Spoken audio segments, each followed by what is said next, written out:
Pada kajian kali ini ya, sebenarnya saya bukan mengajarkan, hanya sharing apa yang saya ketahui saja. Nah, baik, di sini kajiannya tentang tahsin ya. Tahsin itu berasal dari bahasa Arab, yaitu hasana. Hasana yuhassinu tahsin.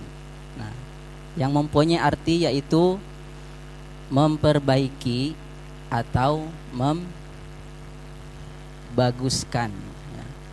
Membaguskan bacaan Al-Quran kita ya. Ya, tentunya ini kalau tahsin pasti kaitannya dengan Al-Quran. Nah, jadi tahsin ini kita memperbaiki dan membaguskan bacaan kita. Kan bacaan kita udah lancar. Nah, yang lancar, yang bacanya cepat, yang bisa bahasa Arab gitu ya, belum tentu dia tajwidnya sempurna ya. Nah, karena berbeda dengan pelafalan huruf-huruf atau ketika kita membaca ayat-ayat Al-Quran. Nah, itu pasti berbeda ya dengan membaca dengan mengucapkan hadis ya, dengan Al-Quran itu pasti orang-orang yang mungkin belum belajar Al-Quran ya, mereka ya seperti mengucapkan biasa saja ya, tidak sesuai dengan makhrajnya dan sebagainya, itu bisa terjadi. Nah, di sini tahsin kita akan membahas sedikit ya, karena memang kalau belajar tahsin Al-Quran itu ya tidak hanya sekali, 2 kali, 3 kali atau 10 kali ya, tapi harus terus menerus ya. Belajar itu ya bukan hanya sebulan, 2 bulan ya. Bahkan Al-Quran ini harus bertahun-tahun belajarnya ya. Rasulullah belajar Al-Quran bertalaki sama malaikat Jibril dari berapa tahun tuh? 20 tahun. Dari diangkatnya menjadi nabi sampai wafatnya. Seperti itu ya. Jadi kita juga ya harus semangat, harus mau belajar Al-Quran ya. Jangan pernah bosan, udah setahun nih, udah lancar bacanya ya, jangan sampai kita berhenti sampai situ ya. Terus sampai akhir ayat kita selalu belajar Al-Quran, karena belajar Al-Quran ini ya, ilmu Al-Quran itu sangat luas ya. Di dalamnya ada ilmu tajwid, ilmu qiraat, terus ilmu tafsir dan sebagainya. Nah, jadi kalau kita sudah menguasai salah satunya, berpindah ke ilmu yang lainnya, seperti itu. Baik, kita membaca Al-Quran harus sesuai dengan apa yang diperintahkan oleh Allah Subhanahu wa Ta'ala, yang terkandung dalam surah Al-Muzammil ayat 4, potongan ayatnya, warattilil Qur'ana tartila. Bacalah Al-Quran dengan tartil. Tartil itu apa? Ada yang tahu? Tartil. Tartil pelan-pelan atau cepat? Tartil apa tartil? Pelan-pelan. Nah, tartil menurut Ali bin Abi Thalib yaitu tajwidul huruf wa ma'rifatil wukuf, membaguskan huruf-huruf Al-Quran dan mengetahui hal ihwal waqaf. Ya, sambil menunggu layarnya tampil, saya lanjutkan ya. Nah, jadi sampai mana? Sampai tartil. Oke. Tajwidul huruf wa ma'rifatil wukuf. Jadi membaguskan bacaan-bacaan Al-Quran dan mengetahui hal ihwal waqaf. Gimana cara membaguskannya? Cara membaguskannya, huruf-huruf Al-Quran itu ya kita harus tahu makhrajul huruf hijaiyahnya atau makhraj huruf Al-Quran, serta apanya lagi? Sifat-sifatnya ya, karena setiap huruf itu mempunyai sifat ya. Ya, diibaratkan kayak manusia, sifatnya ada yang kasar, ada yang lembut, seperti itu. Nah, di dalam huruf Al-Quran juga sama, ada sifatnya yang harus dikeraskan atau dilembutkan dan sebagainya. Nah, jadi kita harus mengetahui itu pun. Karena ketika kita sudah mengetahui, pasti pelafalannya pun sesuai dengan sifat-sifatnya. Seperti itu. Lalu hal ihwal waqaf apa? Hal ihwal itu ya kita mengetahui hukum-hukum tajwidnya, ya. Hukum-hukum tajwid, terus cara pemberhentiannya, cara memulai membacanya, ya, dan sebagainya. Nah, itu harus kita ketahui. Maka ketika kita sudah bisa semua, nah itu baru disebut tartil. Nah, itu menurut Ali bin Abi Thalib. Nah, maka kita harus membaca dengan tartil. Maksud tartil itu apa? Nah, tartil itu adalah melafazkan ayat-ayat Al-Quran sebagus dan semaksimal mungkin yang kita bisa, ya. Ya mungkin ada orang yang kurang sempurna gitu ya. Nah, itu bisa dimaklum. Tapi kalau yang tidak mempunyai kekhususan atau tidak mempunyai kekurangan, nah itu harus dimaksimalkan sebisa orang tersebut melafalkannya, seperti itu. Dan membaca tartil juga populer disebut dengan baca Al-Quran harus bertajwid, ya, bertajwid. Kenapa harus bertajwid? Ya, Syekh Al-Jazari menyebutkan, ya, Syekh Al-Jazari menyebutkan di dalam nazomnya, nah itu disebutkan wal akhdhu bitajwidi hatsmun lazimun malam yujawidi Qur'ana asimun. Jadi membaca Al-Quran bertajwid itu adalah wajib. Nah, sedangkan berdosa bagi seseorang yang membacanya tanpa tajwid. Nah, itu sudah dituliskan dalam nazomnya Syekh Al-Jazari, ya. Nah, di dalam kitab itu pun membahas tentang tajwid, ya. Oke. Kita lanjut. Belum ada, Pak? Oke.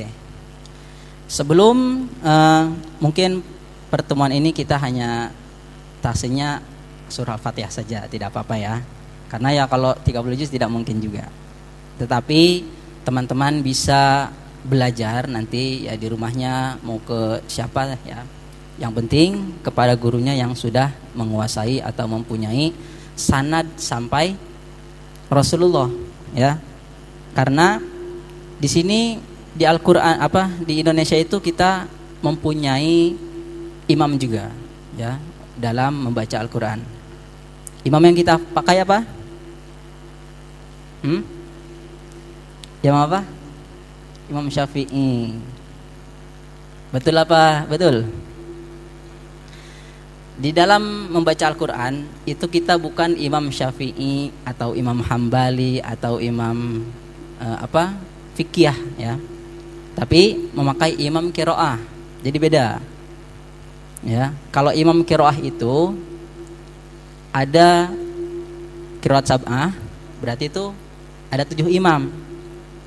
Dari 7 imam itu mempunyai perawi 22, berarti 14 imam. Ada juga imam asyara, yaitu imam 10, berarti perawinya 20, ya.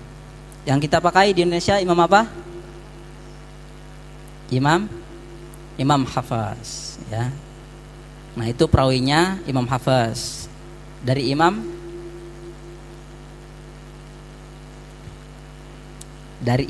Asim. Nah, ya, dari Imam Asim. Imam Asim ya terus berguru sampai ke para sahabat, sampai ke Rasulullah. Nah, jadi seperti itu, ya. Imam yang kita pakai itu adalah Imam Hafaz, ya, dari Imam Asim. Terus ada juga toriknya.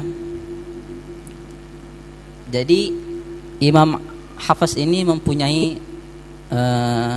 torik 2, ya. Yang kita pakai adalah torik Asy-Syatibiyah. Ya, Asy-Syatibiyah. Jadi kalau teman-teman pernah mendengar Imam Sudais itu baca Al-Qur'an, beliau membaca majaiz itu cuma 2 rakaat. Ya. Benar apa salah? Ya pasti benar ya. Hanya berbeda toriknya. Kalau di Indonesia itu Imam Hafiz toriknya Asy-Syatibiyah. Jadi harus 4 harokat, mad wajib 4 harokat ya. Jadi ada ulama yang mengatakan bahwa jika kita mencampur adukan thariqah ya, yaitu jadi imam thariq Asy-Syatibiyah, dan kalau yang dipakai Imam Sudais itu thariq Abu An-Nasr ya. Nah, jadi kalau disatukan itu ada ulama qiraah yang mengatakan bahwa itu tidak diperbolehkan atau tidak dianjurkan. Sampai ada yang bilang juga hukumnya haram, atau ketika kita membaca itu orangnya tercela. Nah, tentunya kita tidak seperti itu. Kita harus menghindari hal seperti itu. Kita membaca Al-Qur'an untuk mendapatkan pahala ya, bukan malah mendapat laknat dari Al-Qur'an tersebut. Nah, makanya contohnya dimisalkan di Al-Qur'an itu ada kalau seseorang itu membacanya majaiz 2 harokat, mad wajib 4 harokat. Nah, ada lafaz-lafaz tertentu yang dia harus ikuti imam thariq tersebut. Contohnya di dalam Al-Qur'an itu ada huruf so, di atasnya ada sin kecil. Nah, kalau thariq Abu An-Nasr, nah itu dia harus baca so, tidak boleh sa. Ya. Tapi kalau Asy-Syatibiyah itu bisa dua-duanya. Makanya ditulisnya bisa so dan sa. Tapi kalau dia memakai imam yang lain, nah itu harus mengikuti apa yang diajarkannya. Seperti itu. Di Indonesia memakainya Asy-Syatibiyah. Jadi kita harus ya belajar dengan kitab-kitab yang guru kita ajarkan kepada kita. Nah, untuk membaca Al-Qur'an memang kita tidak boleh mempelajari lewat radio, lewat suara. Kita dengar di masjid ada yang baca Quran seperti ini, nah kita ikutin. Nah, kalau ada yang seperti itu, berarti itu bisa mendustakan perawi ya. Maka gimana caranya? Kalau kita tidak bisa tidak sampai mendustakan perawi itu atau imamnya, nah kita harus bertalaki min ahlil ada atau musyafahah ya, dari surah Al-Fatihah sampai An-Nas. Nah, itu harus khotam. Nah, yang diajarkan oleh guru kita, nah itu kita ikuti. Kata guru kita A, ya ikuti A. Kata guru kita B, ya ikuti B. Nah, jangan kita ngedengar dari sana, ini mah A, guru kita B, kita ngikut ke sana. Jangan seperti itu. Jadi kita mengikuti apa yang guru kita ajarkan ya. Karena ya setiap guru itu pasti mungkin beda-beda ya. Ada yang bacanya seperti ini, ada yang bacanya seperti itu. Ya memang mereka punya landasan masing-masing. Ya, gurunya belajar dari guru yang lain, terus sampai ke Rasulullah. Yang penting guru-guru ngajinya itu atau guru Al-Qur'an itu sampai sanadnya ke Rasulullah. Ya. Oke. Ketika zaman Rasulullah membaca Al-Qur'an bertajwid apa tidak? Ketika Rasulullah baca nih bertalaki sama malaikat Jibril, itu sudah tajwid belum? Sudah? Apa belum? Sudah dipraktikan oleh Rasulullah ya, dengan malaikat Jibril itu dengan bertajwid. Tetapi ilmunya itu belum ada ya. Ilmu tajwid dengan bertajwid itu beda ya. Kalau bertajwid ya itu mempraktikannya. Tapi kalau ilmu tentang tajwidnya itu belum. Nah, itu keluarnya ketika di masa sahabat ada ya. Jadi ketika orang-orang yang non muslim itu banyak yang masuk Islam, ya mereka kan tidak mengerti, tidak paham, makanya dibuatkanlah ilmu tajwid. Sama dengan ilmu qiraat ya. Nah, ilmu qiraat juga sama. Ilmu qiraat itu Rasul mengajarkan kepada teman-temannya itu berbeda-beda, ya. Kalau yang ini lidahnya pendek, nah bacanya seperti apa? Kalau yang sahabat ini lidahnya panjang, bacanya seperti apa? Pasti berbeda-beda, ya. Kalau kalian pernah mendengar, itu suka ada yang membacanya wadduha wallaili idza saji. Benar apa enggak? Benar. Tetapi bukan memakai imam hafaz, ya. Kita boleh enggak memakai imam yang lain dalam sholat? Boleh, asalkan kita sudah belajar. Yang tidak boleh itu kita belum belajar sama guru, kita praktikan, kita gunakan dalam sholat, yang itu tidak boleh. Tetapi kalau sudah belajar, ya, talaki. Nah, talaki itu, nah satu-satu nih. Ini baca, gurunya membenarkan, gitu, ya. Kalau kita lihat YouTube, dengerin suara, kita ngikutin, salah enggak tahunya apa? Salah enggaknya kita kan enggak tahu. Nah, kalau langsung di depan guru, langsung dibenarkan. Salah, hurufnya harus begini. Terus bibirnya harus seperti ini. Seperti itu nanti diajarkan semua oleh guru. Tapi kalau kita lihat YouTube, oh gitu, kita praktikan aja. Nah, itu yang tidak boleh, ya. Karena ilmu Al-Qur'an itu harus talaki, ya. Rasul pun sama, talaki kepada malaikat Jibril, ya. Baik. Kita lanjut. Nah, ini belum ada, ya. Nah, sebenarnya di sini saya sudah meringkas untuk materi tahsin.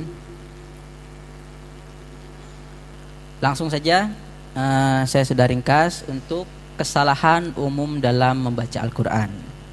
Nah, banyak yang membaca Al-Quran itu kesalahan dalam tamamul harokat. Nah, tamamul harokat itu dia tidak sempurna menyebutkan harokat-harokatnya. Kalau fathah artinya apa? Ada yang tahu? Fathah artinya terbuka, ya. A. Nah, berarti kalau fathah A. Jadi mulut kita memang harus dibuka. Jangan jangan Nah, itu. Jadi harus terbuka. A. Nah, itu yang pertama. Terus yang kedua yaitu domah. Domah artinya mengumpulkan atau berkumpul. Nah, jadi bibir yang atas dan bibir yang bawah itu berkumpul. U. Nah, jadi harus seperti monyong, ya. U. Kalau fathah A, U. Kalau kasroh berarti artinya artinya terpecah. Kasroh, terpecah. Apa yang terpecah? Bibir yang sebelah kanan dan sebelah kiri itu berjauhan, pecah, ya. Jadi harus nyengir. I, A, I, U. Nah, itu tamamul harokah, ya. Jadi baca ta'uz, jangan a'udzubillah. Nah, itu belum. Jadi harus seperti apa? Harus jelas. A'udzubillah, dibuka semua, ya. Kalau fathah ya buka, kalau kasroh ya terpecah, kalau domah ya dimonyokkan, tidak apa-apa. Nah, itu yang pertama. Terus yang kedua yaitu cara membaca huruf yang mati itu suka ada pantulannya. Padahal huruf itu bukan huruf qalqalah. Contohnya alham. Nah, suka ada yang baca alhamdulillah. Nah, kalau alham itu salah. Karena huruf lam yang sukun tidak mempunyai sifat qalqalah. Huruf qalqalah kan cuma ada 5. Ba, jim, dal, po, qaf. Nah, itu saja huruf yang 5 yang bisa dipantulkan suaranya karena mempunyai sifat qalqalah. Huruf yang lainnya tidak boleh. alham itu salah. Berarti harus apa? Harus langsung makhrajnya dipindahkan ke huruf haknya, al-ha, al-ha. Nah, jangan alham lagi. Terus ada juga ghairil maghdu. Nah, itu kan biasa ada ghairil maghdu. Nah, huruf ghain bukan huruf qalqalah. Jadi tidak ada pantulannya juga. Ghairil maghdu seperti itu, ya. Nah, itu kesalahan yang umum ya, yang sering didengar atau yang sering dilafalkan kebanyakan orang seperti itu. Nah, jadi cara agar kita tidak memantulkannya, langsung sesuai dengan makhrajnya. Ketika makhraj lam sudah selesai, langsung pindah ke makhraj ha. Alham, nah, dan ghairil maghdu langsung ke makhraj huruf selanjutnya. Seperti itu. Lalu yang ketiga, tidak konsisten dalam membaca mad. Nah, cara membaca mad itu ada berapa tingkatan.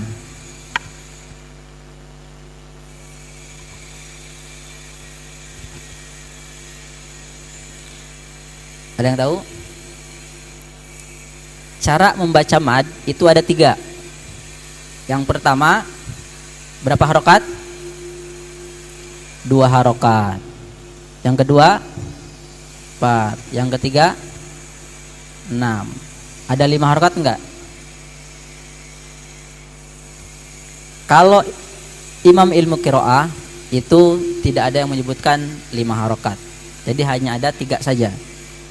2 harokat itu disebutnya al-qasr, 4 harokat disebutnya at-tawasud, dan yang 6 at-tul. Nah, itu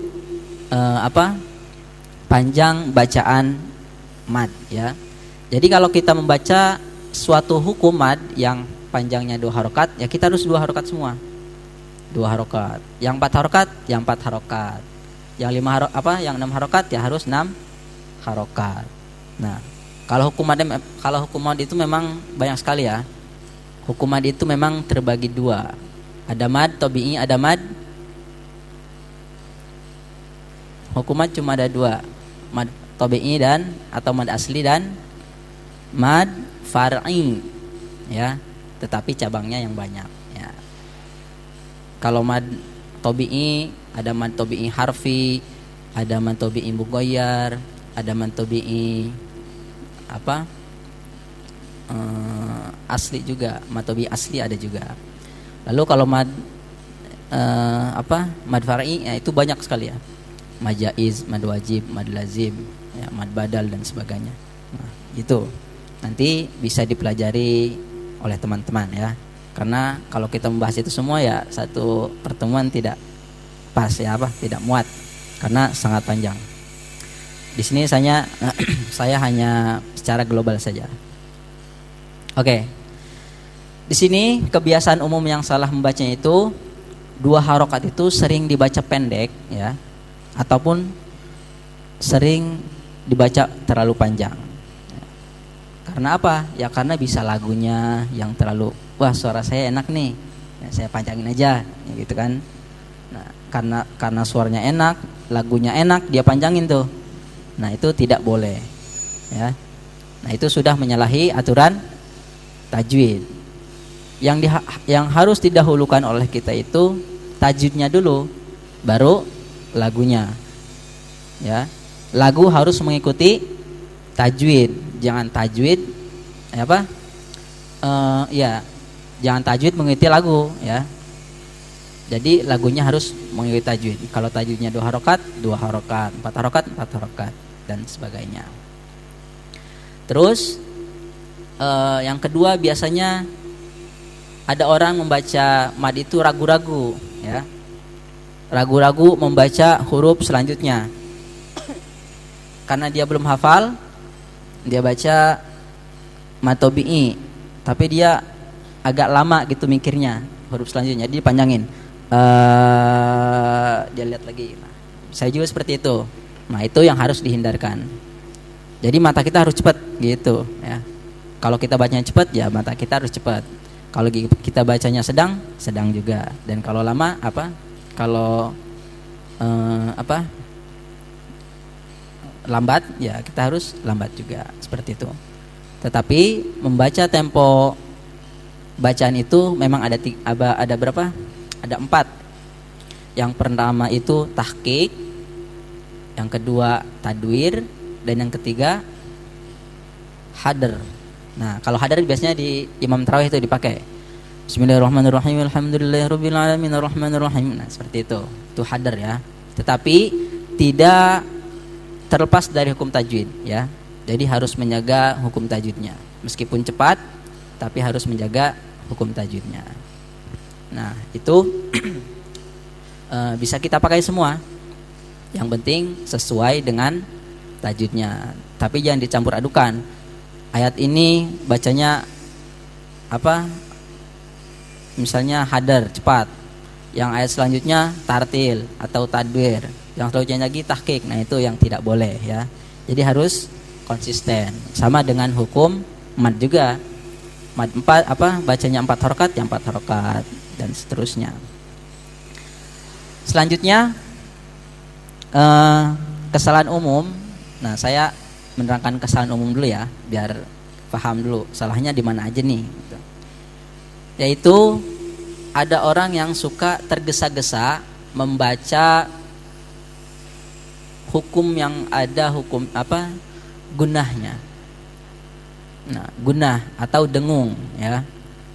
Nah, ataupun dia ketika belajarnya tempo harokatnya memang 1 harokat, belajar sama gurunya gitu ya.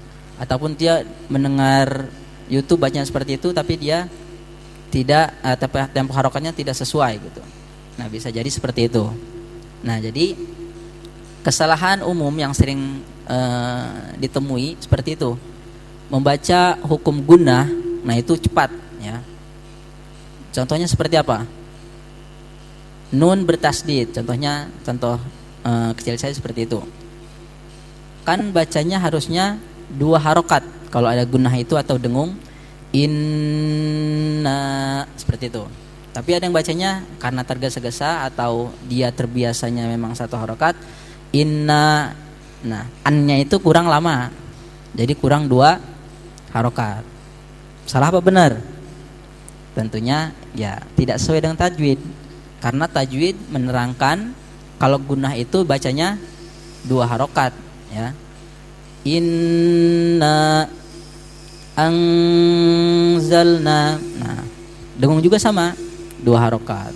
Pokoknya kalau ada hukum tajwid yang memakai dengung ataupun gunnah, nah itu temponya harus 2 harokat. Kecuali idhar. Nah, idhar baru tidak. Kalau idhar itu tidak memakai dengung atau gunnah. Ya, yang memakai dengung itu ya idgham, iqlab, ikhfa, syafawi, idgham mimi, idgham tamatsilin dan sebagainya. Nah, itu memakai dengung atau guna. Kalau yang namanya idhar berarti tidak memakai itu, ya. Jadi tidak tidak ditekan atau tidak dilamain, ya. Nah, kecuali yang mempunyai gunnah, ya. Lanjut. Yang pertama tajwidul huruf wa ma'rifatil wuquf. Kita belajar tentang makhrajul huruf. Oke. Secara bahasa makhraj itu adalah makhraj. Apa makhraj? Tempat keluar ya. Makhraj itu tempat keluar ya. Tempat keluar huruf ya. Sedangkan menurut istilah itu makhraj adalah suatu nama tempat ya, yang pada suatu huruf itu keluar dari tempat tersebut. Nah, di dalam huruf hijaiyah itu terbagi 5 tempat. Yang pertama yaitu al-jauf. Al-jauf artinya rongga mulut ya. Jadi di sini nih hurufnya itu contohnya a. Nah, ha, nah itu rongga mulut. Terus yang kedua yaitu Al-halq. Nah, al-halq artinya adalah tenggorokan. Karena teman-teman pasti pernah mendengar idhar halqi. Ya, idhar halqi, bukan idhar syafawi, tapi itu beda lagi ya. Pasti pernah mendengar idhar halqi. Berarti kalau idhar halqi itu hurufnya huruf halak semua, ya, huruf tenggorokan semua itu. Ya, makanya disebutnya idhar halqi. Terus selanjutnya ada tempat makhrajnya yaitu al-lisan, yaitu di lidah. Nah, di lidah. Jadi semua hurufnya itu memakai lidah, ya. Tidak tidak memakai bibir, ya, dan sebagainya. Tetapi dia cara keluar hurufnya itu memakai lidah. Nah, nanti kita lihat huruf-hurufnya. Selanjutnya yaitu asyafatain. Asyafatain adalah bibir, ya, dua bibir. Nah, jadi ada huruf-huruf yang harus memakai bibir. Yang tidak mempunyai bibir gimana? Ya, mungkin tidak bisa membaca hurufnya, ya. Jadi ada huruf-huruf yang memakai dua bibir. Terus yang terakhir yaitu al-khayshum. Al-khayshum itu keluarnya dari rongga hidung, ya, atau janur hidung. Kalau nggak punya hidung atau mampet dia nggak bisa tuh, ya. Biasanya yang gunah-gunah, mim bertasdid, nun bertasdid, atau huruf dengung. Coba kalau hidung kita ditutup, nah hilang tuh, karena suaranya dari sini, ya, dari janur hidung atau rongga hidung. Baik, nah di sini makhrajul huruf dulu ya, karena kita juga harus tahu sifatul huruf. Nah mungkin kalau waktunya tidak pas, ya kalian atau teman-teman bisa belajar di tempatnya masing-masing, ya. Apa itu sifatul huruf, apa saja huruf ini sifatnya dan sebagainya. Kalau waktunya tidak pas atau tidak cukup. Baik. Yang pertama itu al-jauf, ya, yaitu rongga mulut. Ya, kalau saya sebutin hurufnya pasti tahu lah ya. Baik. Al-jauf. Al-jauf itu rongga mulut. Nah, jadi tempat keluar huruf hijaiyah yang terletak pada rongga mulut dan rongga tenggorokan. Nah, bunyi huruf tersebut keluar dari rongga mulut yang hurufnya itu ada 3. Huruf alif, waw, ya yang menjadi huruf mad, ya. Jadi bukan huruf ya-nya, bukan huruf waw-nya, tapi alif, waw, ya yang menjadi huruf mad. Berarti a, i, u. Nah, itu hurufnya huruf al-jauf atau rongga mulut, ya. Paham ya? Pasti udah tahu lah. Lanjut, yaitu huruf halak, huruf halqi atau al-halqu. Jadi keluarnya itu terletak pada tenggorokan. Nah, huruf-huruf tenggorokan itu menjadi 3 bagian. Nah, jadi dari ini dibagi lagi, ya. Yang pertama ada aqsal halqi, yang kedua ada wastul halqi, yang ketiga ada adnal halqi. Yang aqsal halqi yang mana hurufnya? Aqsal halqi berarti tenggorokan yang paling bawah, sini. Di bawah nih. Hurufnya apa? H dan A. Hamzah, ya, hamzah. A, H. Tapi kalau kita mau menyebutkan salah satu makhrajul huruf itu disukunkan hurufnya. Nah. A. Nah, jadi itu keluarnya dari aqsal halqi, ya, dari tenggorokan yang paling dalam. H, A. Nah, itu aqsal halqi. Terus yang kedua yaitu adnal halqi. Adnal halqi itu berarti yang paling atas. Nah, tadi kan H, ya. Sekarang kho. Nah, itu paling atas. Di sini. Kho, ro. Nah, itu samanya. Kho dan ghain. Nah, jadi satu makhraj itu. Ro, kho. Nah itu harus sama. Kalau kita menyebutkan huruf kho, nah itu harus ada kayak apa ya? Kayak dahak seperti itu ya. Kho, kho. Nah, jangan ho ya. Kalau ho itu nanti masuknya ke huruf h. Jangan sampai salah. Kalau kita baca hurufnya yang kho ya harus seperti ada dahaknya. Nah, huruf kho ini sama dengan huruf ghain. Jadi itu satu makhraj ya. Tidak berbeda. Jadi kalau ada teman-teman yang susah melafalkan huruf ghain ya. Jadi bukan go ya, bukan go, tapi gho. Karena huruf apa? Makhrajnya paling atas seperti kho. Kho, gho. Nah, pasti bisa ya. Kalau kita menyebutkan kho bisa, pasti ghain juga bisa. Cuma berbeda sifat saja. Selanjutnya yang terakhir yaitu wastul halki, berarti pertengahan. Nah, pertengahan hurufnya ada dua juga, ha dan ain. Ha dan ain. Ha, ain. Nah, kalau teman-teman susah menyebutkan ain, yaitu haknya dulu, coba dipraktikan. Ha. Nah, terus ain pasti bisa, ya. Nah, itu makhrajnya sama. Jadi kalau kita baca ta'uz biasanya kan ada au, ya, ada au, ada au. Nah, itu masih salah. Jadi harus beda.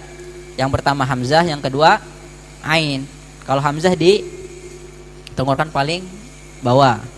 Kalau ain yang tengah. Au. Nah, udah beda tuh. Au. Nah, pasti beda ya. Jadi jangan au lagi, jangan au lagi.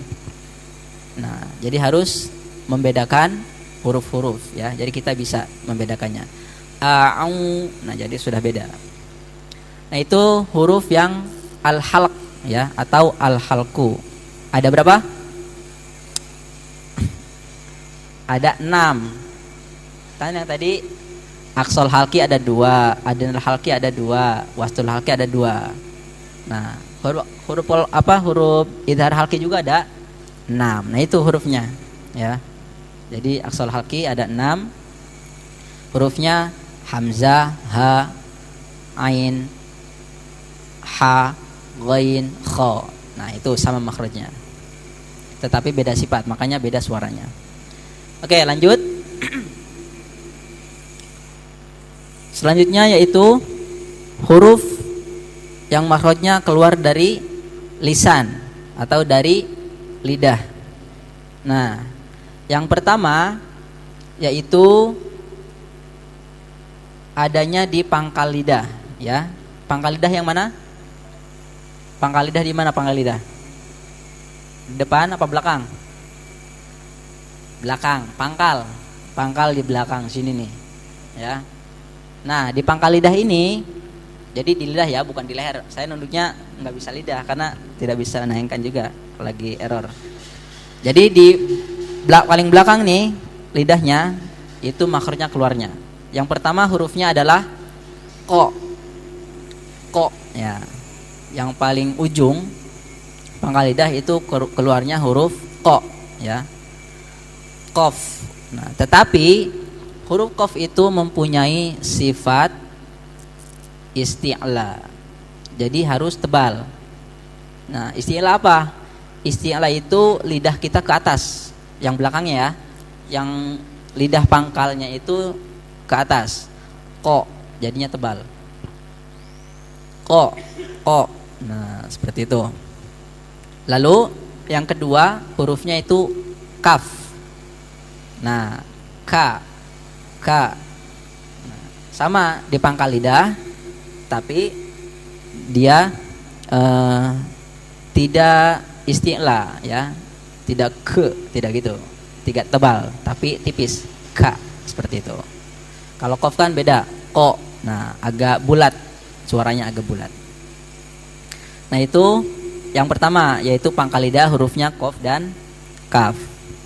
Terus yang ketiga hurufnya yaitu ada di tengah-tengah lidah. Tengah-tengah lidah dan langit-langit. Nah, hurufnya apa? Yang pertama ada ja, jim ya, ada jim. Terus shin, Dan yang ketiga yaitu ya. Sya, ya, ja. Nah itu jadi nyebutin ja itu jangan jaja, jangan gitu ya. Harus di pertengahan ya. Jadi antara langit-langit dan lidah. Ja, ja, kayak apa ya nyebutinnya? Ja, kayak apa? Lebay gitu ya. Tapi memang harus seperti itu. Tidak boleh idza ja, tidak gitu ya. Tapi idza ja. Nah, jadi tidak idza ja. Kalau ja itu ya dia tidak sesuai makhraj. Kalau ja itu di depan ya. Tapi kalau ja, nah itu sama makhrajnya kayak iya. Iya juga sama, bukan ya. Nah, tapi iya. Iya, ja, sya. Nah, itu sama ya. Makhrajnya sama, cuma beda sifatnya. Sifatnya apa? Nah, itu bisa nanti dibahas di tentang sifat ya. Ini makhrajnya dulu. Oke. Ja, sya, iya. Nah, itu di mana? Di tengah-tengah lidah dan langit. Oke, jangan sampai kita salah lagi. Jangan baca sya tapi kayak sa. Nah, sa, sya kan sering kita temui seperti itu. Huruf apa? Hurufnya itu sya tapi dia bacanya sa ya. Ataupun sebaliknya. Dan jadi kita kalau sya tahu kan? Sya kayak ada perahunya 3 apa 2, terus ada titiknya 3 di atas. Sya atau bisa disebutnya sya besar gitu ya. Ya, ada yang bilang sya besar. Kalau SD itu biasanya bilang seperti itu. Tapi kalau sa hurufnya sama tapi tidak ada titiknya. Nah, tapi berbeda juga dengan sa ya. Sa dan sya itu beda. Kalau sa itu cuma satu apanya? Perahunya lah ya. Nah, kayak perahunya itu cuma satu ya. Itu sa, ada titiknya 3 di atas. Tapi kalau sya 2 perahunya ada titiknya 3 di atas. Nah, pasti teman-teman tahu ya. Ya, saya hanya meyakinkan saja biar tidak salah. Oke, selanjutnya huruf yang keempat yaitu ada di tepi lidah ya, makhrajnya. Tepi lidah di mana tepi lidah? Hah? Tepi lidah. Berarti di ini lidah kita contohnya. Berarti ada di sini nih. Pinggir lidah ya, tepi lidah. Bisa sebelah kanan, bisa sebelah kiri. Tergantung lidah kita dekatnya kemana. Kalau dekatnya ke sini ya tempel ke sini. Kalau dekatnya ke sini ya tempel ke sini. Jadi cara penyebutan huruf bo, nah itu tidak monyong ya. Ya, kalau saya ngajarin tidak monyong, ya mungkin guru-guru yang lain bisa mengajarkan dengan monyong ya, itu bisa diikuti. Tapi kalau saya tidak ya mengajarkannya. Jadi karena ini huruf lidah, jadi bibir tidak ikut-ikutan. Bukan bo. Nah, kalau bo kan ini ikut-ikutan. Harusnya ya lidahnya saja. Bo. Nah, jadi gimana cara biar bulat? Lidah kita yang belakang diangkat ke atas. Bo dan ditempelkan.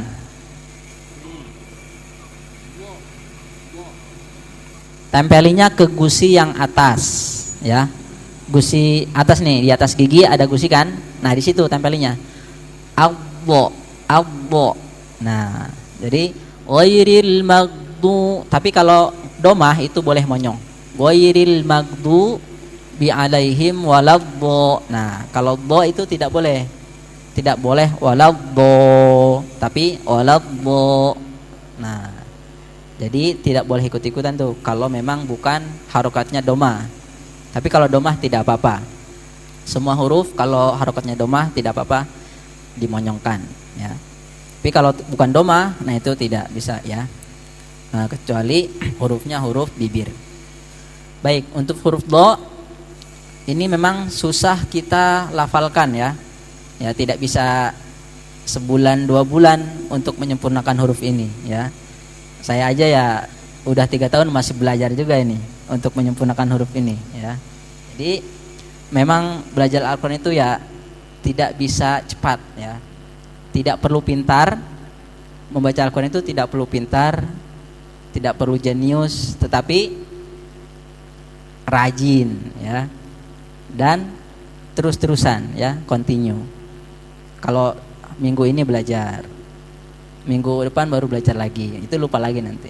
Jadi harus tiap hari itu, harus tiap hari belajar menyebutkan lafaz-lafaz Al-Quran. Biar apa ya, biar mulut kita itu terbiasa ya. Nanti ketika kita baca Al-Quran, kita refleks nanti. Padahal kita tidak hafal apa kalimatnya, tapi mata kita udah refleks ngelihat kalimat tersebut, bacanya kayak gitu. Jadi tanpa satu huruf kita bisa bacanya. Jadi kalimatnya udah tulisannya kayak gitu tuh, set. Nah bacanya kayak gitu udah. Jadi nggak perlu kita lihat satu huruf lagi. Nah jadi itu dengan cara apa ya? Dengan cara kita refleks nanti.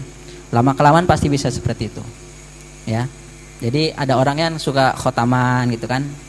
Nah dia bisa baca cepat itu ya karena dia sudah terbiasa dengan kalimat-kalimat yang sudah dia bisa terbiasa lihat gitu ya. Nah dia tidak lihat satu-satu itu. Kalau lihat satu-satu lama nanti. Jadi terbiasanya dengan membaca dengan kalimat-kalimatnya. Nanti itu akan refleks, dia membaca, mulutnya itu akan refleks juga. Sama kalau kita baca Al-Fatihah tuh ya. Al-Fatihah kita setiap hari pasti baca. Setiap sholat itu 5 kali ya. Nah, terus dengerin orang baca Al-Fatihah. Nah, kita tidak hafal juga, bisa sendiri, hafal sendiri. Dan kita bisa bacanya tanpa melihat juga. Nah, itu karena kita sudah terbiasa. Begitupun belajar Al-Quran. Kalau kita belajar Al-Quran, ya kita harus terbiasa. Ya, makanya harus terus-terusan. Tiap hari belajar, tiap hari membaca. Nah, itu lama-lama pasti terbiasa. Oke, sama dengan huruf Dhad ini yang susah dilafalkan. Ya. Masih banyak huruf-huruf yang susah dilafalkan ya. Salah satunya yang Dhad, yang lainnya nanti di depan. Oke, untuk Dhad mau dipraktikan? Oke, kita praktikan mematikan hurufnya dulu ya. Allah. Jangan Allah, jangan itu ya. Tapi Allah. Nah, Allah itu bisa sambil bercermin ya. Monyong nggak nih di bibir kita? Nah, bisa sambil bercermin ataupun dipegang kayak gini. Allah. Kalau masih maju, nah berarti belum ya. Nah, usahakan ya semaksimal mungkin, kan kita di sini lagi belajar semaksimal mungkin ya. Jadi usahakan jangan sampai monyong. Ya. Allah. Mungkin ada saja guru yang boleh memonyongkan karena itu membantu ya. Mungkin itu gurunya tidak apa-apa juga kalau kalian sudah belajar. Tapi kalau belajar sama saya ya harus ikuti saya. Allah ya. Jadi tidak monyong. Allah. Ya, pasti bisa. Kita sama-sama makan nasi pasti bisa. Oke. Jadi cara pelafalannya bo itu ditempelkan ke gus yang atas ya. Allah, Allah. Bo ya. Nah biasanya subuh-subuh tuh kita lemesin mulut kita ya, lidah kita lemesin biar lentur. Jadi kalau kaku itu ya memang susah. Kalau kaku harus lentur dulu. Abbo ya, seperti itu. Abbo. Nah sama itu nanti di depan ada. Oke lanjut. Yang kelima, makhrajnya di ujung lidah atau ujung tepi lidah sini. Nah itu pasti bisa semua lah ya. Hurufnya huruf lam, la, al, il, ul. Nah tetapi huruf lam ini ada yang dibaca tarkik, ada yang baca tafkhim, ada yang baca tebal, ada yang baca tipis. Seperti apa kalau dibaca tebal? Bukan la, tapi lo. Nah ketika kita membaca lafaz Allah ya, Allah, Allah, bukan Allah ya, tapi Allah. Nah jadi itu ada syarat-syarat tertentu ya. Jadi sebelum lafaz Allah, kalau harokatnya fathah atau domah itu harus tafkhim, harus tebal. Kalau sebelumnya harokatnya kasroh baru boleh tarkik, lillah ya. Tidak alhamdulillah, tidak alhamdulillah. Karena sebelumnya kasroh ya. Tapi kalau tafkhim itu sebelumnya fathah dan doma. Itu yang huruf lam ya. Nah, selain itu ya boleh ya, tidak apa-apa. Kecuali qiraat imam lain. Ya, kalau imam lain ya ada ya. As-shalah itu dibacanya as-shalah. Nah, as-shalah. Tapi itu bukan imam hafaz ya. Itu imamnya Imam Warash. Nah, bisa teman-teman pelajari lebih dalam mengenai ilmu qiraah nanti. Jadi bisa semua nanti. Oke, selanjutnya yaitu yang ke-8 itu ada di punggung ujung lidah. Punggung lidah ya. Ini lidah, ini punggungnya nih. Nah, itu makhrajnya. Hurufnya yaitu ta, da, po. 3. Da, po. Nah, ada 3 ya. Da, ta, po. Tapi mereka itu beda sifat ya. Da, ta, po. Nah, coba kita praktikkan ya biar lebih enak lagi. Pertama kita praktikkan huruf ta dulu ya. Nah, kalau huruf ta itu mempunyai sifat lazimah hamas ya, berdesis atau napas berhembus. Nah, jadi sifat lazimah itu tidak boleh dihilangkan dalam keadaan apapun ya. Jadi harus melekat pada huruf tersebut. Nah, sifat lazimah di huruf ta itu ada hamas ya. Hamas itu seperti apa? Seperti berdesis atau berhembus. Nah, contohnya bisa diikuti nanti ya. Oke. Kita perhatikan huruf ta. Ats, kita matikan. Ats. Ta. Bukan tak ya, tapi ta. Ta. Ada napas berhembus. Tapi tidak banyak, kecuali sukun baru banyak. Ats. Nah, itu baru banyak. Tapi kalau ketika menyebutkan hidup, nah itu hanya ada tidak terlalu banyak ya, tapi ada sifatnya. Ta, an'amta, bukan an'amta, bukan tempe. Nah, ya, jadi an'amta, jadi ada hamesnya, ada napas berhembus. Oke, ulang lagi. Ats, ta. Oke, sekarang huruf dal ya. Huruf dal mempunyai sifat lazimah yaitu qalqalah, harus ada pantulannya ya. Ade. Nah, jadi jangan kayak orang Jawa. Dada, itu terlalu dalam ya. Jadi dada. Ade, jangan ade. Nah, itu terlalu dalam itu. Itu terlalu ini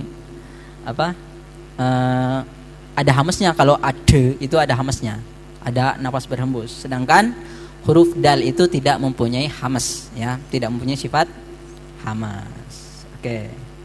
Terus selanjutnya huruf po ya. Nah, huruf to sama cara makhrajnya kayak ta, kayak da. Nah, di situ ya, bibirnya lidahnya. Cuma beda pelafalannya. Kalau huruf to ini mempunyai sifat isti'la. Isti'la tadi apa? Lidah kita ke atas ya, yang belakang. Po. Nah, jadi tidak monyong juga nih. Meskipun bulat tapi tidak monyong. Po. Apo. Jangan ato. Kalau ato itu masih salah ya. Nah, jadi harus po, apo, siroto. Nah, jangan dimonyongin, jangan siroto semua itu. Itu tidak ada domah ya satupun ya. Jadi harus sesuai dengan makhrajnya. Po, siroto. Nah, tidak ada yang monyong tuh ya. Nah, jadi cara melafalkannya seperti tadi. Punggung ujung lidah itu ditempelkan ke gigi seri yang atas ya, po, tapi yang belakangnya diangkat ke atas. Nanti itu akan otomatis bulat ya. Kalau kita sudah bisa praktikan po. Jadi bukan to, bukan po, bukan gitu ya. Tapi po. Tertahan napas kita ya. Po. Nah, seperti itu. Oke, kita perhatikan untuk huruf to. At-to. To. Nah, kalau to memang mempunyai sifat qalqalah ya. Jadi ada apa? Jangan ate ya. At-to. Nah, cara melafalkan qalqalah itu sebenarnya ada beberapa pendapat ya. Kalau di Indonesia biasanya membacanya kalau ba abe gitu ya. Terus kalau qaf aqo gitu ya. Kalau to atpo. Nah, tapi ada juga yang mengajarkan itu qalqalah itu condongnya ke huruf fathah gitu ya. Contohnya qul huwallahu ahad. Ada juga qul huwallahu ahad. Nah, jadi kayak da gitu, tapi tidak terlalu jelas ya. Nah, bisa dengar tuh Imam Sudais tuh bacanya gimana? Biasanya dia qul huwallahu ahad. Bisa gitu bisa juga dia bacanya qul huwallahu ahad. Nah, jadi bisa semua ya. Itu ada beberapa pendapat. Kalian atau teman-teman nanti belajarnya seperti apa sama guru tahsinnya, atau guru Al-Qur'annya, nah itu yang dipraktikkan. Oke, lanjut. Yang ke-10 yaitu hurufnya di punggung ujung lidah ya. Dan ujung 2 gigi seri, masih di ujung lidah tapi dengan gigi serinya. Hurufnya yaitu ada 3 juga. Sa, za, wo. Nah, yang terakhir itu memang huruf itbaq, jadi susah ya. Nah, kita praktikan yang sa dan za dulu. Oke, yang sa itu ya, jadi kayak digigit ya. Kayak lidah kita yang ujung itu kayak digigit. Sa. Bukan sa ya. Nah, kalau sa itu hurufnya yang perahunya 1, titiknya ada 3. Sa. Ya, jangan sa ya. Nah, oke, kita praktikan. Asa. Oke. Sekarang huruf za. Azza. Kul a'udzu. Ya, jangan kul a'udu ya. Kalau du itu berarti masuknya ke huruf dal. Sedangkan ini za ya. Jadi kul a'udzu atau a'udzu. Nah, itu hurufnya za ya. Jadi beda makhraj. Oke, selanjutnya huruf dha. Nah, ini juga sama. Huruf isti'la ya. Pokoknya yang ada isti'la itu memang agak sulit untuk diucapkan atau agak sulit untuk dilafalkan ya. Ya, solusinya ya lidah kita dikatasin. Ya, itu cara yang benar melafalkannya. Dha itu sama menyebutkannya kayak sa dan za. Ya, cuma kalau sa dan za lidah kita yang belakang itu turun ke bawah. Sa, za, mudah ya. Cara nyebutin itu mudah. Tapi kalau istilah itu agak berat memang. Karena lidah kita yang belakang itu di atas ke atasin. Vo. Ya. Kan ada juga bilang zo gitu ya. Nah, itu salah ya. Bukan zo. Kalau zo itu ya zai nanti masuknya. Nah, jadi ada juga orang yang bilang udah zolim. Nah, itu berarti salah tuh. Harusnya kan wolim. Nah, jadi wo bukan zo ya. Nah, ini juga salah satu keunggulan ya kalau kita bisa membedakan makhraj ya. Jadi ada yang bilang zolim, ada yang bilang wolim. Nah, yang mana yang benar? Ya sesuai bahasa Arab. Kalau hurufnya zo ya harus zo ya, bukan zai gitu ya. Oke, kita praktikan untuk huruf zo. Lidah yang depannya sama seperti sa dan za, lidah belakangnya diangkat ke atas. Zo. 1, 2, 3. Allo. Allu. Alli. Oke, saya. Oke, itu tinggal dilatih. Kalau yang sudah bisa, alhamdulillah. Selanjutnya yaitu huruf bibir ya. Huruf bibir itu huruf syafatain ya. Itu ada 4. cuma ada 4. Ya pasti gampang ini ya. Yang pakai bibir apa? Ba. Terus mim. Terus apa lagi? Apa yang huruf dipakai yang pakai bibir? Wow. Coba kalau nggak punya bibir, gitu. Harus wow ya. Wow itu kan pakai bibir. Terus satu lagi, gigi seri dan pakai bibir atas, fa. Ya, jangan pak ya. Fa. Kalau pak itu kayak orang Sunda ntar. Meskipun kita orang Sunda ya. Ya tapi itu ya cara pelafalannya memang harus sesuai dengan apa yang diajarkan oleh ilmu tajwid ya, ulama ilmu tajwid. Baik, kita praktikan yang huruf waw dulu ya. Kalau waw ini memonyongkan 2 bibir dan menaikkan pangkal lidah. Wa, gitu. Awwa. Oke, bisa ya. Kalau waw pasti bisa. Terus sekarang mim dan ba. Am, ab. Nah, kalau ba pasti punya huruf sifat qalqalah, harus ada pantulan. Ab. Oke, selanjutnya yang fa. Affa. Affa. Oke, jangan apa lagi ya. Harus affa. Karena mempunyai sifat hamas juga ya, napas berhembus. Oke, baik. Selanjutnya yang terakhir yaitu ini karena waktunya 20 menit lagi nih. Nanti kita belum tahsin Al-Fatihah juga. Oke, terakhir yaitu Al-Khayshum. Al-Khayshum tadi apa? Apa? Janur hidung. Khayshum ya, sini nih Khayshum. Apa saja hurufnya? Yang pertama nun bertasdid. Jadi kalau ada huruf nun bertasdid itu makhrajnya di Al-Khayshum ya. Tapi kalau huruf nunnya ya memakai lidah ya. Tapi cara pelafalannya atau cara bunyinya itu di dalam hidung. Terus mim bertasdid ya. Dan nun sukun atau mim sukun yang dibaca gunnah ya atau dengung. Nah, khosyum itu ya intinya berkaitan dengan dengung-dengung ya atau gunnah. Nah, itu di al-khosyum. Oke.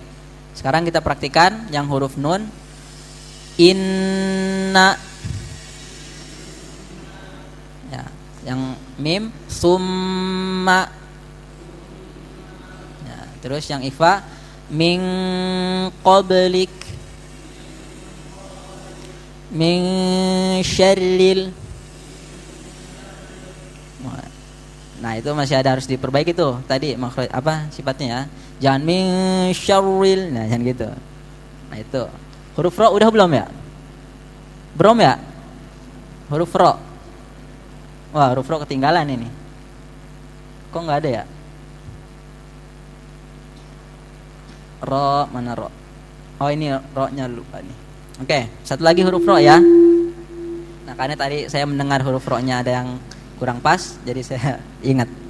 Nah, huruf ro ini itu makhrajnya sama di ujung lidah ya. Dia keluarnya dari ujung lidah tepat setelah makhraj nun. La, na, ro. Nah itu. Jadi itu berdekatan. La, na, ro. Nah itu berdekatan. Nah cuma huruf ro ini memang susah dilafalkan. Karena apa? Karena dia mempunyai sifat lazimah yaitu takrir. Takrir itu apa? Di dalam ilmu tajwid makhraj huruf itu disebutnya ada getaran ya. Apa yang bergetar? Lidah kita yang bergetar ya. Berarti kalau satu huruf bergetarnya harus satu ya. Jangan ada dua. Kan kita pernah mendengar seperti ini. Bismillahirrahmanirrahim. Pernah enggak? Pernah. R-nya itu ada 3. Bismillahir. Nah, itu yang salah itu ya. Harusnya gimana? Harusnya cuma satu getarannya. Bismillahirrahmanirrahim.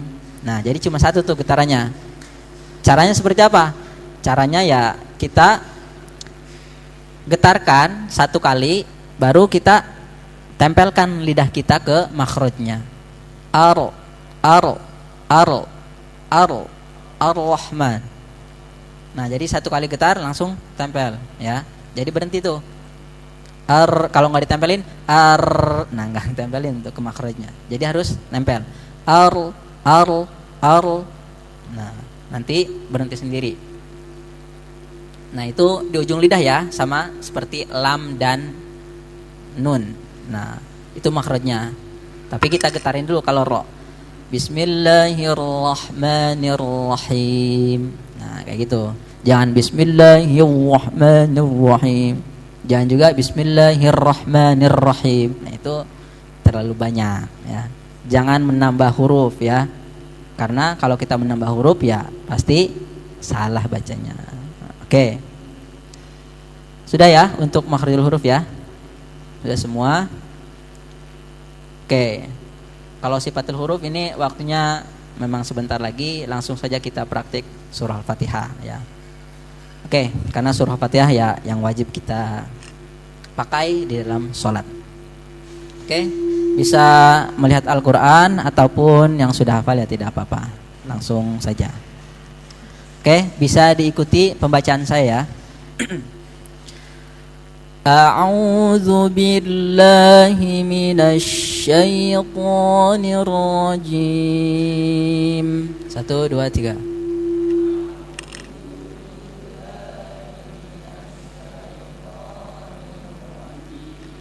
Oke, jangan syaito. Ingat tadi makhrajnya syaitanir rajim. Oke, ulang lagi 1 2 3.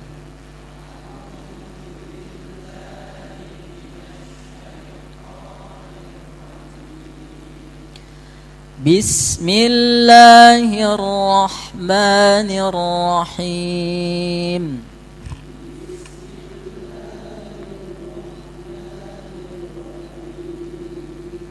Oke, jangan banyak-banyak ya roknya.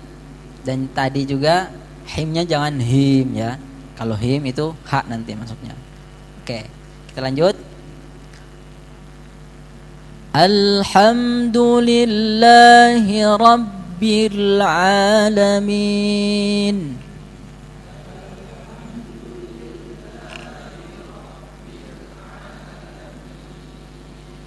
Oke, ada yang bacanya alamin.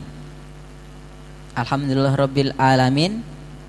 Nah, kenapa kita kalau baca Quran kalau salah tajwidnya dosa? Ya karena itu. Alhamdulillah artinya segala puji bagi Allah, Rabbil alamin, Tuhan semesta alam. Kalau alamin Tuhan semesta apa? Alamnya itu sakit ya. Artinya sakit, bukan alam. Ya, jadi kalau kita baca Al-Qur'an salah makhrajnya ya pasti salah artinya juga. Oke, kita ulang lagi. Alamin. 1 2 3.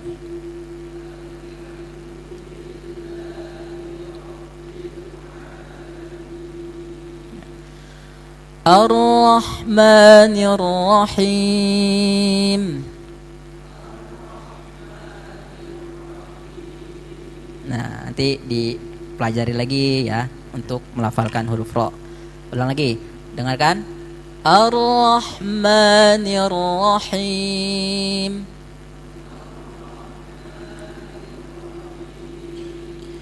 Maliki yaumiddin.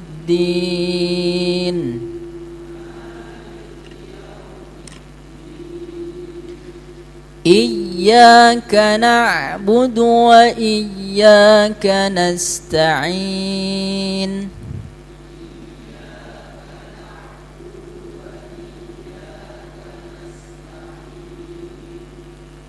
Ihdinas siratal mustaqim.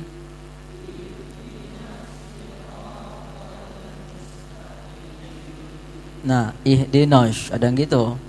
Jangan sampai seperti itu ya. Jadi sa seperti sa tapi tebalin ya. Ihdinasli. Nah, jangan ihdinasi atau ihdinasy ya.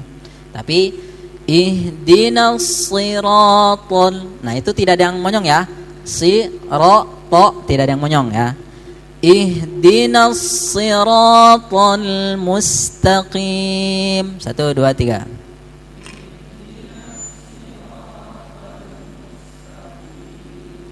Ya mungkin kalau awal-awal tidak apa-apa dibantu bibir biar mengacu ke makhrajnya ya. Siratal ladzina an'amta 'alaihim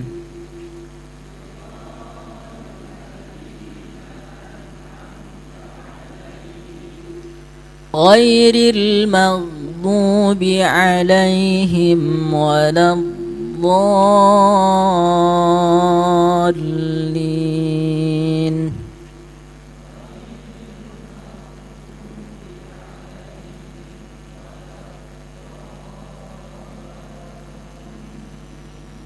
Nah, waladhdallinnya jangan monyong ya.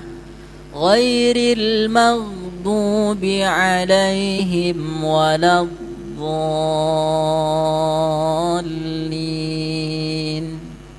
1 2 3. Memang susah, tapi nggak apa-apa dicoba ya. 1 2 3.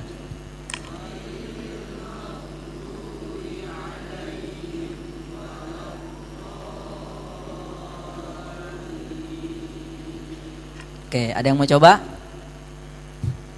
Ada yang mau coba enggak? Ada yang mau coba baca? Ya nggak apa-apa, kalau salah ya tinggal dibenerin, nggak usah takut ya. Namanya juga kan belajar gitu. Ya kalau nggak belajar mah udah ngajarin ya. Ada yang mau coba? Berarti udah bisa semua nih. Oke, jadi seperti tadi ya yang saya contohkan. Nah itu diperbaiki. Nah kita semaksimal mungkin belajar untuk membaca Al-Quran ya. Jangan pernah putus asa. Saya belajar itu huruf yang susah-susah itu so, ro, bo, po, vo, ko. Nah itu kan susah semua tuh. Itu dinamakannya huruf itbaq. Nah itbaq itu yang mempunyai sifat isti'la. Jadi susah-susah itu. So, ro, bo, po. Jadi saya di pesantren pernah diajarkan kalau mau lancarin huruf itu sebutin aja sosorobotan. Nah jadi itu nggak ada yang monyong ya, sosorobotan. Nah itu tidak ada yang monyong. Nah jadi bisa teman-teman pelajari ya, bisa sambil mengaca ya, bercermin maksudnya. Bisa sambil bercermin, mulut kita masih bergerak apa enggak nih ya. Karena kalau masih bergerak ya pasti penyebutannya, meskipun saya tidak melihat bibir teman-teman bacanya seperti apa, monyong apa enggaknya itu ketahuan ya, ketahuan dari suaranya ya, pasti ketahuan dari suaranya. Nah misalnya di sana ada yang baca huruf so, dia monyong apa enggak. Nah saya tahu meskipun tidak terlihat bibirnya, karena dari suaranya pun sudah berbeda. Nah kalau so yang monyong so, kalau so yang tidak monyong yang tebal, yang sesuai sifatnya so. Nah jadi beda ya, so dan so. Nah lebih tebal. Oke, jadi itu yang harus kita ulang-ulang terus ya. Makhrajul yang memang susah, yang kita lafalkan, nah itu yang harus kita pelajari, yang harus kita ulang-ulang. Ya mau 1 bulan, 2 bulan, 3 bulan, 1 tahun, 2 tahun, 3 tahun, ya kita harus tetap belajar ya. Nah mungkin ya pelajaran Al-Quran bukan sampai situ aja, masih banyak ya, masih banyak sifatul huruf, terus hukum tajwid, huruf mad, terus huruf yang muskil, yang susah-susah gitu ya, tashil, saktah dan imalah dan sebagainya. Nah itu masih banyak lagi. Nah makanya saya menyarankan saja untuk teman-teman ya, jika ingin memperdalam ilmu Al-Quran lagi, nah bisa teman-teman sering-sering mengaji. Jika ada pengajian tentang Al-Quran ataupun di rumahnya ya, itu dengan guru privatnya dan sebagainya. Nah itu saya anjurkan seperti itu. Agar apa ya? Agar kita ada yang bertanggung jawab ya. Nah, kita bacanya nanti di akhirat, kamu bacanya seperti ini dari siapa? Dari Google. Nah, Google nggak ada di akhirat nanti. Nah, kalau dari guru kita, guru saya yang ngajarin seperti ini, nanti gurunya yang dipanggil ya. Gurunya di siapa ya? Terus sampai ke Rasulullah. Nah, seperti itu. Ya, tapi kalau nggak ada gurunya, ya udah, nggak bisa ngapa-ngapain, nggak ada yang belain. Jadi ya kita harus mempunyai guru ya. Ya minimal ya satu imam lah ya. Yang imam kita pakai itu imam hafaz di Indonesia. Ya teman-teman usahakan satu Quran tuh khotam ya. Talaki minahil ada. Talaki itu ya kalian depan, gurunya di depan. Nah, jadi langsung baca dari surah Al-Fatihah sampai An-Nas tuh. Saya juga sama. Satu Al-Quran itu 3 tahun. Itu satu imam dikali 14 imam berapa tahun. Aduh, kalau belajar itu memang belajar kan memang lama ya. Ya, makanya itu kita harus dari meskipun sampai tua, sampai meninggal itu harus tetap belajar Al-Quran ya, seperti Rasulullah. Oke, mungkin itu yang dapat saya sampaikan. Ada yang ingin bertanya? Silakan sebelum saya tutup. Ada yang ingin bertanya mengenai Al-Quran atau hukum-hukum tajwid dan sebagainya? Ada? Tidak ada? Nggak ada? Kalau ada, angkat tangan aja. Tidak ada? Oke, baik.